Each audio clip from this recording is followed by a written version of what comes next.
రాజధాని డిజైన్లు మరింత ఆలస్యం కానున్నాయి. త్వరలో 2 కమిటీలు నియమిస్తామని మంత్రి నారాయణ చెప్పారు. దీనికి సంబంధించి మరింత సమాచారం మా కరెస్పాండెంట్ సతీష్ రెడ్డి తెలుసుకుందాం. సతీష్, చెప్పండి, మళ్ళీ 2 కమిటీలు ఏంటి కొత్తగా? చంద్రబాబు నాయుడు ముఖ్యమంత్రి మళ్ళీ ఏదన్నా విదేశాల పర్యటనకి వెళ్తున్నారా?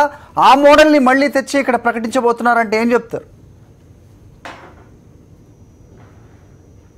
అరే, ఆంధ్రప్రదేశ్ రాష్ట్ర రాజధాని డిజైన్లకు సంబంధించి దాదాపుగా ఇప్పుడు ప్రభుత్వం ఏర్పడి 3 సంవత్సరాలు అయింది. ఇప్పటికీ కూడా ఒక కొలిక్కి రాని పరిస్థితి.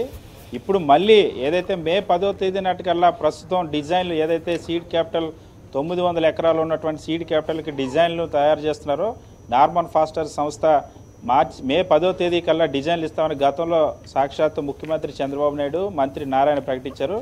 అయితే ఇప్పుడు ఆ తేదీ మళ్ళీ మారింది. ఎప్పుడు మళ్ళీ డిజైన్లు వస్తాయనేది ఇంకా స్పష్టత రావాల్సిన అవసరం ఉంది.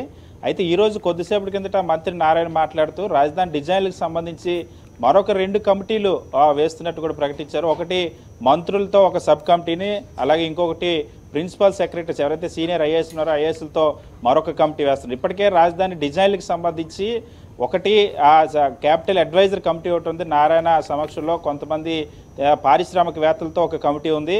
అలాగే కల్చర్కి సంబంధించి అడ్వైజర్స్ కోసం, అలాగే సినీ ప్రముఖులతో కూడినటువంటి ప్రభుత్వ సలహాదారు పరకాల ప్రభాకర్ నేతృత్వంలో ఒక కమిటీ ఉంది. ఈ 2 కమిటీలతో ఇప్పటివరకు సంప్రదింపులు జరిపి డిజైన్లు దాదాపుగా ఫైనలైజ్ చేసామని ఇప్పటికే 2 క్యాబినెట్లో డిజైన్లకు సంబంధించి ప్రెజెంటేషన్స్ జరిగిన తర్వాత మళ్ళీ ఇప్పుడు చివరి దశలో కొత్తగా ఒక 2 కమిటీల్లో వేయడానికి ప్రభుత్వం నిర్ణయించింది. ముఖ్యమంత్రి చంద్రబాబు ఈరోజు జరిగినటువంటి రాజధాని డెవలప్మెంట్ రివ్యూలో ఈ నిర్ణయం తీసుకున్నారు. ఇవాళ సాయంత్రం ఆ కమిటీ జీవోస్ కూడా రాబోతున్నాయి. ఈ కమిటీల ద్వారా మళ్ళీ సూచనలు సలహాలు ఇచ్చిన తర్వాత దానికి సంబంధించి డిజైన్లు వస్తాయని చెప్తారు. వాస్తవానికి నార్మన్ ఫాస్టర్ సంస్థ ఇప్పటికే 67 కోట్లతో ఈ ఒప్పందం కుదుర్చుకుంది. 67 కోట్లతో ఈ డిజైన్స్ తయారు చేస్తున్నారు. గతంలోనే మాకీ సంస్థ ఇచ్చినటువంటి డిజైన్లు బాగాలేవని చెప్పి ఆ సంస్థని నిబంధనలకు విరుద్ధంగా ప్రభుత్వం తప్పించింది.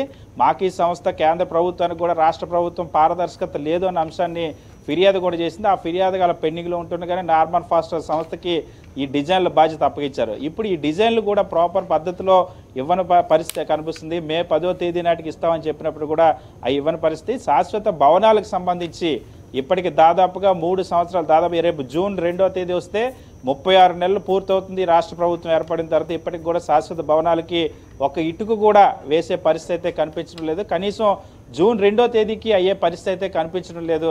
అది దీన్ని బట్టి మరింత ఆలస్యం కాబోతుంది. రాజధాని డిజైన్లు ఆలస్యం అయ్యాక తర్వాత వాటి నిర్మాణాలు ఇవన్నీ ఎప్పటికి జరుగుతాయి ఊహించవచ్చు. సో 900 ఎకరాల్లో ఉన్నటువంటి సీడ్ క్యాపిటల్కి సంబంధించి మళ్ళీ ఇప్పుడు కొత్త సందిగ్ధత ఏర్పడిందని చెప్పొచ్చు. Okay Satish, thank you for the inputs.